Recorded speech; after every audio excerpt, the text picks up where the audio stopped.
अस्सलाम वालेकुम नाज़रीन, आप देख रहे हैं पाक्स गॉट टैलेंट। मैं आपका होस्ट आमिर आज़ाद। कैसे हैं आप? इंशाल्लाह उम्मीद रखता हूं कि आप सब बेहतरीन होंगे। लेट हो गया शो थोड़ा हमारा क्योंकि आपको पता है पाकिस्तान और पूरी दुनिया में जो सर्दी के हालात हैं, हर बंदा ही अपनी अपनी पोजीशन में है, लेकिन वो छुपा बैठा है। और ये शो आज बहुत ही स्पेशल होने जा रहा है क्योंकि आप देख रहे होंगे मेरे नए गेस्ट आए हैं, नए चेहरे आपके सामने हैं। और ये इनका मैं थोड़ा सा तारुफ कराता चलूँ। बॉबी चक्रवर्ती साहब है और ये उनका सारा एक ग्रुप है जो कि फिल्म इंडस्ट्री से भी रिलेटेड है, जो कॉमेडी से भी रिलेटेड है, जो शेर व शायरी से भी रिलेटेड है। इनमें मौसीकार भी हैं, नात ख्वां भी हैं। तो आपको पता है जैसे पाक्स गॉट टैलेंट का मैंने ये प्लेटफॉर्म सेट किया है सिर्फ इसी वजह से कि जितना हमारे मुल्क में नया टैलेंट है, रेयर टैलेंट है, वो मैं आपके सामने वक्तन फ़वक्तन पेश करता रहता हूँ। तो आज का प्रोग्राम का आगाज़ करते हैं। मेरे साथ मौजूद हैं मेरे बिल्कुल साथ बॉबी चक्रवर्ती साहब, उनके साथ ही मौजूद हैं अतीक जान साहब, और उनके बिल्कुल साथ मौजूद हैं एम अरशद मुखलिस साहब जो कि शायर भी हैं, गुलूकार भी हैं और अपनी पोइट्री भी लिखते हैं। उसके साथ तशरीफ़ रखते हैं इरफान चिश्ती साहब जो कि बहुत अच्छे, इनकी भी आवाज़ है, नात खानी भी करते हैं, गुलूकारी भी करते हैं। और एक और बड़ी मेन चीज़ जो मैं आपको बताऊँ, डायलॉग डिलीवरी, कि डायलॉग डिलीवरी में बड़ा इनको अबूर हासिल है। और प्रोग्राम का आगाज़ करते हैं। अस्सलाम वालेकुम जी बॉबी भाई, कैसे हैं आप? खैर खैरियत से? सब ठीक है। मुझे बड़ी खुशी हो रही है आपसे मिलके और आप सब भाइयों से। ये आपने, सबसे पहले तो मेरा आपसे सवाल है, ये आजकल के दौर में टाइम निकालना ही बहुत मेन चीज होती है, तो आपने अपने ये दोस्तों का ग्रुप कैसे सेट किया हुआ आज तक? मुझे थोड़ा सा इस पे पहले बताएं। सर ये ना मुझे बहुत शौक था टैलेंट का, और एक्टिंग, एक्शन, सही। ये सब मुझे बहुत इस चीज़ से लगाव था। ठीक है। और मैं करता रहता था। जो इन सबको मैंने ऐसा ऐसा देखा और उनमें भी देखा टैलेंट था। मैंने इनको सब साथियों को, मेरे पास ही रहते हैं, ठीक है। और इनको मैंने एक ग्रुप बनाया। बिल्कुल। और हम काफ़ी शॉर्ट फिल्में, काफ़ी चैनल्स पे हम ये कर चुके हैं। बॉबी भाई, आपको चक्रवर्ती का एक खिताब मिला है पाकिस्तान में, आप थोड़ी सी एग्जांपल भी है आपकी मत्थन साहब से, तो ये कैसे हुआ? ये कैसे आपको बॉबी से बॉबी चक्रवर्ती तक का सफर कैसे बना? ये सर मैं देखने में, जो ये तो खुदा की तरफ से सब चेहरे हैं, सही। मेरे बस में कुछ नहीं है। ठीक ठीक। तो मुझे वैसे में मिथुन दास से वैसे बड़े इंटरेस्ट हूँ मैं। अच्छा, आप आपके फेवरेट एक्टर मेरे हैं वो? फेवरेट एक्टर हैं और मैं उसकी तरह के काफ़ी एक्टिंग वगैरह कर लेता हूँ। सही। और मुझे पसंद था, इसलिए मुझे पता नहीं लगा कैसे मुझे आ गया। ठीक हो गया, बड़ा बेहतरीन। अतीक भाई मेरे साथ बैठे हैं। अतीक भाई, आप बताएं कि आपका ये जो टैलेंट से रिलेटेड आपके अंदर ये खुदादाई सलाहियत होती है, जी तो बिल्कुल आप बिल्कुल। किस तरह इस चीज को देखते हैं? आपकी स्पेशलिटी क्या है? आप किससे इंस्पायर हैं? आपका फेवरेट कॉमेडियन कौन है या फेवरेट एक्टर? अपने बारे में थोड़ा सा हमारे व्यूवर्स को बताएं।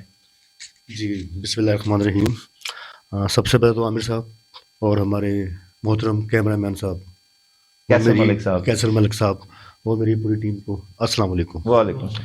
और मैं बॉबी साहब का शुक्रगुजार हूँ और चैनल का शुक्रगुजार हूँ कि जिन्होंने हमें इस काबिल समझा। Welcome sir. हम कि हमें यहाँ पे ला के बिठाया, हमें इज्जत दी। अल्लाह पाक आपको इज्जत दे और अल्लाह पाक आपको कामयाब करे और आपकी तौफीक हम सबको और इस चैनल को भी कामयाब करे। हम तो ही बैठे हैं नए टैलेंट दिखाने के लिए। जहाँ तक आप कोई टैलेंट की बात बता रहे थे कि आपका जो टैलेंट है, मैंने अभी आपने थोड़ी देर पहले वो जो मुझे मुनव्वर ज़रीफ का एक एक्ट सुनाया, मैं तो उसी से फैन हो गया हूँ। जी ज़रीफ साहब जो है वो तो माशाल्लाह मेरे बहुत फेवरेट अदाकार हैं।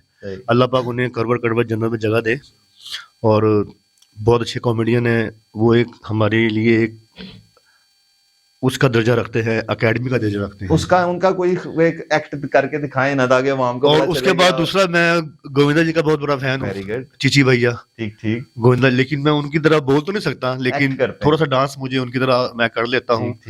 और ज़रीफ साहब का एक, मैंने एक फिल्म देख रहा था, उनका एक वाकया था कि वो ना जंगल में जा रहे होते हैं। सही। लेडीज कपड़े पहने होते हैं उन्होंने। ठीक। पता नहीं कोई चोरी करके आते हैं या कोई गेटअप किया होता है, जंगल में जा रहे होते हैं, तो वहां से उनको ना कोई 4-5 गुल्ले पड़ जाते हैं। ठीक। अब वो गुल्ले जब ज़रीफ साहब उन्हें देखते हैं वो रुक जाते हैं, कहते हैं हाय मैं कितने फंस गया। और गुल्ले कहते हैं आज तेरी इज्जत नाल खेडांगे। वहां ज़रीफ साहब कंफ्यूज हो जाते हैं, कहते मेरे भरावो, मेरे वीरो, मेरी इज्जत नाल ना खेडो, मेरे नाल क्रिकेट खेडो, मेरा ना लड्डो खेडो, मेरी इज्जत नाल ना खेडो, मेरी इज्जत नाल ना खेडो। बहुत अच्छे, जबरदस्त। ये जी अतीक भाई, आपको नाज़रीन बड़ी बड़ी डिफरेंट चीजें इसमें मिलेंगी। अब मैं दावत दूंगा एम अरशद मुखलिस साहब को। और ये बड़ी अच्छी कॉमेडी शायरी, सीरियस शायरी और मौसीकी से बड़ा लगाव है, थोड़ी सी गुलूकारी भी करते हैं, काफ़ी कारियाँ इनमें, मौसीकार, गुलूकार और शायर। तो थोड़ा बहुत बताएं सर अपने बारे में अरशद भाई। जी, मुझे तो बचपन से एक्टिंग का शौक था, गुलूकारी का शौक था। सही। तो बस काफ़ी देर के बाद मैं इस माहौल में इंडस्ट्री में आपने परफॉर्मेंस दी है अरशद भाई जी हाँ, या जी। यूट्यूब के हवाले से आप परफॉर्मेंस? नहीं, मैंने तो बहुत 15 साल से अच्छा, इंडस्ट्री में और टीवी में काम कर चुका हूँ। ठीक ठीक। तो बस अपनी मसरूफियात, कारोबारी मसरूफियात की वजह से मैं हाँ, यही बात है, बंदा बड़ा दूर रहा हूँ। सही। बड़ी देर मैंने कर दी है। तो आज आपसे मुलाकात हुई, बहुत खुशी हुई आपसे मिलकर, और इंशाल्लाह आपके साथ हम रहेंगे। जरूर। आप कोई शायरी, आपने अभी एक दो शायर फिक्रे सुनाए थे, उसको जरा मुकम्मल करें, जो अभी आप बड़ा माशाल्लाह जबरदस्त एक्ट करके सुना रहे थे, तो वो अगर जुबानी याद है जुबानी सुना दें। ये आपका अपना शो है, आप पेपर पढ़ के सुनाएंगे तब भी दुनिया ने हंसना है, क्योंकि उनको आजकल कहते हैं ना, पाकिस्तान के हालात ऐसे हैं कि बड़ी मुश्किल से अच्छाई और खुशहाली आती है, परेशानी में तो हक पड़ा हुआ है बंदा। इन्होंने मत मारी ना ये मैंने अपना ही लिखा हुआ है, जी कॉमेडियन। जी जी, इरशाद। ससुराल वालों से था एक बार रूठा, क्या बात। मैं ससुराल वालों से था एक बार रूठा, सालों ने मुझको बहुत ही कूटा, सालों ने मुझको बहुत ही कूटा, मुझे मार मार बना दिया जिन्स कूटा, मुझे मार मार बना दिया जिन्स कूटा, सालों ने मुझको बहुत ही कूटा, सालों ने मुझको बहुत ही कूटा, 10 थे साले सालियां तो एक थे ससुर जी, मार मार बना दिया मुझको कुकर जी, मार मार बना दिया मुझको कुकर जी, आई जब पुलिस तो गए वो मुखर्जी, बेबसी पे मेरा रोना छूटा, सालों ने मुझको बहुत ही कूटा, सालों ने मुझको बहुत ही कूटा, क्या बात है। जबरदस्त। सालों ने मुझको बहुत ही कूटा, उस दिन से लगा नहीं मैंने कोई सूटा, सालों ने मुझको बहुत ही कूटा, सालों ने मुझको बहुत ही कूटा, सालों ने मुझको बहुत ही कूटा। ये आपकी अपनी कॉमेडी शायरी, जबरदस्त जी, बहुत आला। ये लास्ट में हमारे इरफान भाई बैठे हुए हैं माशाल्लाह, ये भी इनकी बड़ी अच्छी वॉइस है। इरफान भाई, आप भी बताएं कोई अपने बारे में कि कैसे आप एक टैलेंट की दुनिया में अपने आप को किस तरह देखते हैं। ये खुदादाद सलाहियत है, बिल्कुल हम बार बार कह चुके हैं, तो आप क्या स्पेशल है आपके पास, क्या आपको पसंद है? आवाज़ तो आपकी हमने सुनी है, बड़ी शानदार है, उसके अलावा आपको क्या चीज़ें पसंद है? जो एक डायलॉग डिलीवरी भी मैंने आपका एक दो शॉट देखा है, उसमें कोई मुझे हमें बताएं कोई डायलॉग्स ऐसे जो आप बनाते रहते हैं। बिस्मिल्लाहिर्रहमानिर्रहीम। सबसे पहले तो मैं अमर भाई आपका जी जज़ाक और कैसर भाई आपका और चैनल का, और सबसे पहले उसके बाद बॉबी भाई का, वेलकम है जी, क्योंकि इन्होंने हमें आगे लाए बिल्कुल, हैं। ये आपका एक ग्रुप और बना के इन्होंने आज तक रखा हुआ है, बिल्कुल बड़ी जी। तगदो वाली ये बात इनकी है। मोहब्बत जी, है, जी। जहाँ भी जाते हैं हमें साथ लेके जाते हैं, ऐसे ही है, और इनकी बड़ा प्यार करते हैं हमारे सब भाइयों से। सही। और मैं अपने बारे में बता दूं कि अल्हम्दुलिल्लाह नात खानी तो बचपन से शौक था, सही, एक्टिंग का शौक मुझे बाद में पड़ा। ठीक है। नात खानी पहले मैं एक्टिंग करता सर, था। किससे आप इम्प्रेस हैं एक्टिंग में? आपका फेवरेट एक्टर पाकिस्तानी है या इंडियन है? नहीं, मेरा इंडियन नहीं है, पाकिस्तानी ठीक है। है। अल्हम्दुलिल्लाह पाकिस्तान में रहते हैं। सही है। और पाकिस्तानी फेवरेट हमारा सुल्तान राय साहब, आहा, अल्लाह उनके दर्जात को बुलंद फरमाए जी। क्या बात है, आमीन जी। और मैं उनसे लाइव मिला भी हुआ हूँ, माशाल्लाह। और लाइव मिला भी हुआ हूँ उनसे, बात भी हुई है उनसे। ठीक ठीक। माशाल्लाह वो भी अल्लाह के राय साहब नेक का इंसान कोई थे। डायलॉग हो जाए सर, इतने आपको फेवरेट है तो उनकी जरा टेम्पो में कुछ राय थोड़ा साहब सा- का एक डायलॉग है, बड़ा मशहूर है। जी, कैमरे की तरफ देख के जरा आवाम को मजा आना चाहिए। ओए मैं चावा ते वक्त दी सुई हमेशा ले जाम कर दिया, आहा। मेरा नाई मंगे। मंगल। मेरा नाम है बुद्ध।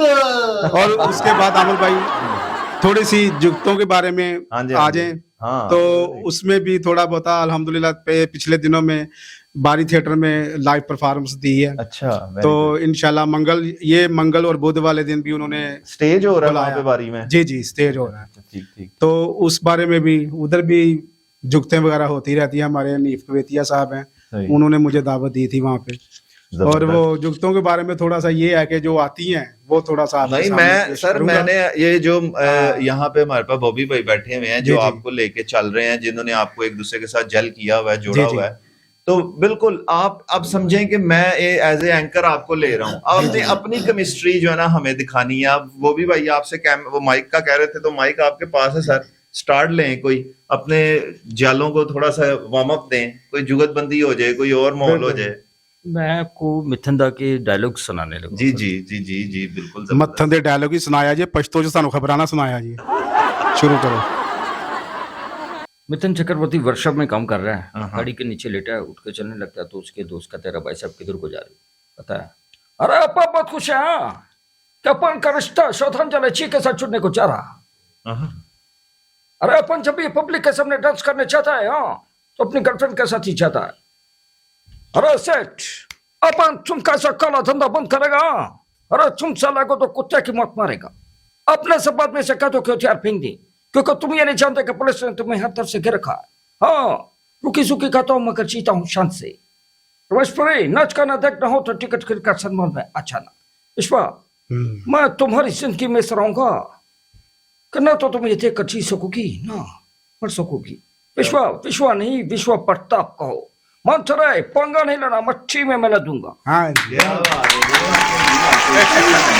और आमिर भाई की एक्टिंग नाजरीन आपने कमेंट्स में बताना है कि बॉबी भाई को जो पाकिस्तान में लोग प्यार से मोहब्बत से चक्रवर्ती साहब का एक लकब जुड़ा हुआ है, वो इसलिए नहीं जुड़ा हुआ कि ये ही सिर्फ उनको चाहते हैं, इनमें उनका टैलेंट भी है। और बाकी जो भी माशाल्लाह जबरदस्त ये ग्रुप है, मुझे बड़ी खुशी हो रही है कि इन्होंने हमें बेसिकली टाइम दिया है। मैं तो ये प्लेटफॉर्म सेट करके बैठा हुआ हूँ, गाहे बगाहे आपसे वीडियो भी शेयर करते रहते हैं, नए टैलेंट्स पे आपको दिखाते रहते हैं कि पाक्स गॉट टैलेंट में क्या हो रहा है। तो बड़ा जबरदस्त जी, जबरदस्त परफॉर्मेंस है। और आप मुझे हाँ जी सर, हाँ जी आमिर बॉबी भाई ने किया ना मिट्टी में मिला दूंगा, वो मैनू सुनन चेंज आया कि कह रहे हैं मच्छी में मिला दूं। इन्होंने यही किया है, काला धंधा बंद कर दो।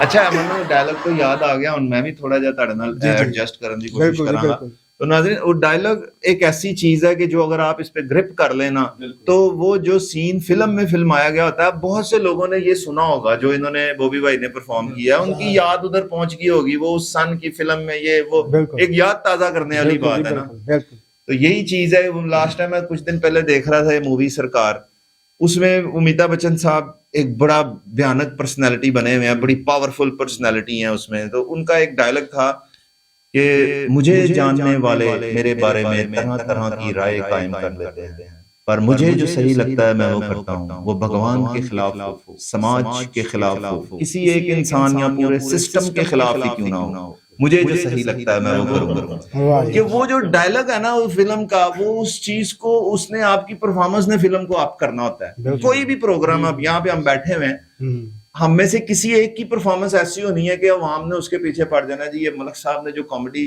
की है, शायरी, वो बड़ा जबरदस्त जी। अगर हम में से अब कोई स्किप होता है, अवाम के यूट्यूब का यही एक हुसन है कि अगर आप में कोई स्किप होता है तो अवाम कहना शुरू कर देती है कि जी वो बंदे को लेके आए, उन्होंने हमारा बड़ा दिल खुश किया। एक मुझे भी गजल तुम्हारी शायरी याद आ गई है सर जी, इरशाद इरशाद। वो। अच्छा, मैंने एक फिल्म में भी काम किया हुआ है, जी जी बताएं। किलर फिल्म में, हदायत का शदाद हैदर, मैं उसमें इंस्पेक्टर बना हुआ हूँ। अच्छा, तो वो डायलॉग था कि इस कोठी के इर्द गिर्द ताले लग गए हैं बीबी, और अगर तूने सीधे तरीके से इस कोठी के कागजात मेरे हवाले नहीं किए तो फिर मजबूरन मुझे उंगली टेढ़ी करना पड़ेगी। ये मेरे डायलॉग थे। और उसके म्यूजिक डायरेक्टर थे इमरान फारूकी साहब की बात है, क्योंकि हमारी फिल्म इंडस्ट्री पे तो जवाल आया हुआ है ना कोई। सर। वो जवाल भी ऐसा है, वो माशाल्लाह, अब माशाल्लाह कह रहा हूँ, वो उसके बाद वो डायरेक्टर की डेथ हो गई। अच्छा, वो फिल्म भी बस वो चली नहीं इतनी। पंजाबी पंजाबी हमारा बिल्कुल डेड, जिसमें कराची में इंडिया टाइप की अब वीडियोस बिल्कुल बन रही हैं, हमारा कल्चर भी दूसरी तरफ जाता जा रहा है। और उसमें मेरे जो फेवरेट विलन है शफकत चीमा साहब, वो उसमें हीरो थे। क्या बात। और मैं उनका बहुत बड़ा फैन हूँ, और वो बहुत अच्छे इंसान है। शफकत चीमा साहब का कोई एक्ट हो जाए, उनकी भी बड़ी शफकत चीमा साहब, शफकत चीमा साहब की तो क्या बात है, वो तो उनकी तो नकल करना ही, वो तो शक्ति कपूर उनकी नकल करता था। पता है आपको इस बात का? मैं कहता हूँ चूड़ियां फिल्म का वो सीन है, कोई 200-250 गोली लग गई है, तो कहता कोई रह तो नहीं गया। मैंने मैं सोना बिल्कुल। अच्छा, वो एक शेर है जो फिल्म में भी बना हुआ है, वो एक शायर है बुलंद इकबाल, सही उनका शेर था, मैं भला क्या कहूँ प्यार क्या चीज है, सही प्यार लफ्जों में कैसे समो पाएगा, प्यार कतरा से ही पानियों में मगर वो समंदर है आंखों में भो जाएगा, प्यार आवाज है जो सुनाई ना दे, प्यार वो रूप है जो दिखाई ना दे, प्यार वो वक्त है जो बदलता नहीं, प्यार लम्हा है आए तो टलता नहीं, प्यार तकदीर है जो लिखी जा चुकी, प्यार तकदीर है जो लिखी जा चुकी, प्यार जागीर है किसी की नहीं। नहीं आला जी, बहुत आला, बहुत आला, बहुत आला। अलग साहब को भी याद आया कुछ, आने दे मतलब बस मुझे आप भी अपने काफी अंदर का टैलेंट। शायरी का शौक है। तुमने अभी मेरी शेप पर इल्जाम लगाया है, जी मर्चा घटा दे मेरे पे। मैं आना मैं तेरे मार मार लत्ते तू कर दूं, तू मैनू जानदा नहींगा। ਇਹ ਜੇ ਕੁੜੀ ਬਣੀ ਫਿਰਦਾ ਨਾ ਤੇ ਪਾ ਕੇ ਸਿਰ ਤੇ ਹੇਅਰ ਬੈਂਡ ਜਿਹਾ ਹੈ, ਉਹ ਮਰਦਵਾਨ ਮਰਦ ਜਨਾਨੀ ਬਣੀ ਫਿਰਦਾ, ਕਹਿੰਦਾ ਇਹਨੇ ਜੀ ਛੇਪ ਬੜੀ ਇਦਾਂ ਦੀ ਕੀਤੀ ਹਾ, ਮਾਇਆ ਨਾ ਤੂੰ ਮੇਰੇ ਮੱਥਾ ਨਾ ਲਾ ਬੈਠੀ, ਮੈਂ ਮਾਰ ਮਾਰ ਤੂੰ ਕਰ ਦੂੰ, ਰਿਆਲ ਤਾਂ ਕਰ ਲੈ ਹੋ ਜਾ ਹੱਥ ਪਰੇ, ਮੈਂ ਤੇਰੇ ਦੇ ਨਾਲ ਬੋਲਦਾ ਨਹੀਂਗਾ, ਉਹ ਜਾ ਕੰਮ ਕਰ ਜਾ ਕੇ ਪੰਜੇ ਖਾ ਲੈ, अब आ जा तू ਆ ਮੁਰਗੀ ਦੇ ਪੰਜੇ ਖਾ ਲੈ ਤੇ पंजे खा ले, ਘਰ ਜਾ ਕਹਿੰਦੇ ਮੇਰਾ ਅੱਜ ਮਿੱਟੀ ਕੁਰਚਣ ਨੂੰ ਜੀ ਕਰਨਾ। ला मिट्टी कुर्चन जी करदा मुर्गे के पंजे उबाले ते काट के ते पंजे उठ उठ के लांता पा रहे ਉਹ ਚੱਲ ਪੰਜੇ ਖਾਏਗਾ ਮੇਥੋਂ, ਲੱਥੇ ਨੂੰ ਕਹਿੰਦੇ ਪੰਜੇ ਨਹੀਂ ਤੇ ਕਹਿੰਦੇ ਆ, ਪੈਂਪਰ ਨਾਲ ਮੂੰਹ ਪੁੰਜਾ ਹੁੰਦਾ ਹੈ। ਉਹ ਜਾ ਬਾਜ ਆ ਜਾ ਮਾਰੇ ਨਾ ਇੰਤਾ ਕਰੀ ਜਾਣ ਦਿਆ, ਏ ਤੂੰ ਉਦਾਂ ਨਾ ਕਰ, ਨਾ ਨਾ ਮੂੰਹ ਵੇਖ ਜਾ ਕੇ ਸ਼ੀਸ਼ੇ 'ਚ, ਉਹ ਲੱਥੇ ਖਾ ਲੱਥੇ ਪੈਣ ਤੈਨੂੰ, ਉਹ ਮੇਥੋਂ ਲੱਥੇ ਪੈਣ ਤੈਨੂੰ, ਬ੍ਰੇਕ ਲਾ। ਉਹ ਦੇਖੀ ਉਹ ਚਲੋ ਉਹ ਤੁਸੀਂ ਉਹ ਕੱਲੇ ਨੇ ਕੱਲਾ ਉਹ ਕੱਲੇ ਨੇ ਕੱਲਾ ਹੋਏ, ਉਹ ਕੱਲੇ ਨੇ ਕੱਲਾ, ਉਹ ਦੋ ਨੇ ਇਕੱਠੇ ਬੈਠੇ, ਓਏ ਸ਼ੰਕਰ ਬਾਹਰ ਆ ਜਾਓ, ਕਿਹਦੀਆਂ ਜਰਾਬਾਂ ਸਭ ਤੋਂ ਦੋ ਵਾਲੀ ਹੈ ਇਹਨੂੰ ਸੁਣ। ਮਲਕ ਸਾਹਿਬ ਦਾ ਮੈਨੂੰ ਫੋਨ ਆਇਆ, ਅਤੀਕ ਜਾਨ ਸਾਹਿਬ, ਮੈਂ ਕਿਹਾ ਜੀ ਮਲਕ ਸਾਹਿਬ, ਕਹਿੰਦੇ ਯਾਰ ਮੇਰਾ ਵਿਆਹ ਹੈਗਾ ਤੂੰ ਆਣਾ ਹੈ ਤੇ ਸਲਾਮੀ ਵੀ ਪਾਣੀ ਹੈ, ਮੈਂ ਚਲਾ ਗਿਆ, ਮੈਂ ਸਲਾਮੀ ਪਾਈ ਤੇ ਆਪ ਚੀਜ਼ੀ ਲੈਣ ਚਲਾ ਗਿਆ। ਮੇਰਾ ਜਦੋਂ ਵਿਆਹ ਹੋਇਆ ਸੀ ਨਾ, ਉਦੋਂ ਪੈਦਾ ਵੀ ਨਹੀਂ ਸੀ ਹੋਇਆ, ਇਹ ਦੱਸਦੇ ਦਿਨ ਕਿੱਥੇ ਇਹਨੇ ਆਣਾ ਸੀ ਤੇ ਕਿੱਥੇ ਨੇ ਚੀਜ਼ੀ ਲੈਣ ਜਾਣਾ ਸੀ। ਇਹ 88 ਤੇ 12 144 ਝੂਠੋ ਝੂਠ, ਇਹਦਾ ਸਾਰਾ ਪ੍ਰੋਗਰਾਮ ਝੂਠੋ ਝੂਠ। 2 ਘੰਟੇ ਹੋ ਗਏ ਨਹਿਰ ਚ ਨਹਾ ਰਹੇ ਹੈ, ਮੈਂ ਕਿਹਾ ਮਲਕ ਸਾਹਿਬ 2 ਘੰਟੇ ਹੋ ਗਏ ਨੇ, ਬਾਹਰ ਨਿਕਲੋ ਕੁਝ ਖਾ ਪੀ ਲੋ, ਕਹਿੰਦਾ ਓਏ ਗੋਤੇ ਤੇ ਖਾ ਰਹੇ ਹੈ। ਗੋਤੇ ਖਾਣ ਵਾਲੀ ਚੀਜ਼ ਤੇ ਹੈ ਹੀ ਨਹੀਂ। ਘਰ ਪੈਸੇ ਦੇ ਕੇ ਗਿਆ ਹਾਂਡੀ ਪਕਾਉਣ ਲਈ, ਘਰ ਆਇਆ ਤੇ ਕੁਝ ਵੀ ਨਹੀਂ ਖਾਣ ਲਈ, ਘਰ ਪੈਸੇ ਦੇ ਕੇ ਗਿਆ ਹਾਂਡੀ ਪਕਾਉਣ ਲਈ, ਘਰ ਆ ਕੇ ਵੇਖਿਆ ਤੇ ਕੁਝ ਵੀ ਨਹੀਂ ਖਾਣ ਲਈ। ਲੱਗਦਾ ਏ ਸਾਰੇ ਪੈਸੇ ਪੈ ਗਏ ਨੇ ਮੋਬਾਈਲ ਵਿੱਚ, ਲੱਗਦਾ ਸਾਰੇ ਪੈਸੇ ਪੈ ਗਏ ਨੇ ਮੋਬਾਈਲ ਵਿੱਚ, ਤਾਂ ਹੀ ਉਹ ਵੀ ਕਰਦੀ ਏ ਗੱਲਾਂ ਬੜੀਆਂ ਮਿਚ ਮਿਚ। ਲੱਗਦਾ ਹੈ ਸਾਰੇ ਪੈਸੇ ਪੈ ਗਏ ਨੇ ਮੋਬਾਈਲ ਵਿੱਚ, ਤਾਈਓ ਵੀ ਕਰਦੀ ਏ ਗੱਲਾਂ ਬੜੀਆਂ ਮਿਚ ਮਿਚ। ਇਹਨੇ ਚੰਗਾ ਢੰਗ ਲੱਭ ਲਿਆ ਮੈਨੂੰ ਸਤਾਨ ਲਈ, ਘਰ ਆ ਕੇ ਵੇਖਿਆ ਤੇ ਕੁਝ ਵੀ ਨਹੀਂ ਖਾਣ ਲਈ, ਘਰ ਪੈਸੇ ਦੇ ਕੇ ਗਿਆ ਹਾਂਡੀ ਪਕਾਉਣ ਲਈ, ਉਹਨਾਂ ਨੇ ਕੋਲੇ ਲੈ ਤੇ ਠੰਡ ਬੜੀ ਸੀ, ਘਰ ਆ ਕੇ ਵੇਖਿਆ ਤੇ कुछ भी नहीं खाना। तो जी नाज़रीन, आपने जरूर इंजॉय किया होगा ये सेगमेंट। एक चीज मैं आपको बताता चलूं, ये विदाउट स्क्रिप्ट था, ये सिर्फ आज हमारा इंट्रोडक्शन था। मैं अपने गेस्ट का आपसे इंट्रोडक्शन करवाना चाह रहा था कि ये पाक्स गॉट टैलेंट के प्लेटफॉर्म पे नए मेरे पास चेहरे आए हैं, नया टैलेंट है और ये एक तजर्बाकार टैलेंट भी है। तो आने वाले वक्त में आपको आज सिर्फ इंट्रोडक्शन था और आने वाले वक्त में आप ये सारे अपनी अपनी परफॉर्मेंस जो खुद से क्रिएट करके लेके आएंगे और उसके बाद आपने फैसला करना है कि सब इन चारों में से और भी फनकार आएंगे। बॉबी भाई के प्लेटफॉर्म के नीचे बड़े फनकार हैं, क्योंकि ये खुद एक ऐसे फनकार हैं कि जो एक ऐसे फनकार के फॉलोअर्स हैं कि जिनकी क्या ही बात है। डायलॉग्स भी आपने सुने होंगे। तो मैं इंशाल्लाह इस प्रोग्राम को फिर कंटिन्यू करूंगा और अभी तक के लिए इतना ही। मिलते हैं एक छोटी सी ब्रेक के बाद। बहुत शुक्रिया।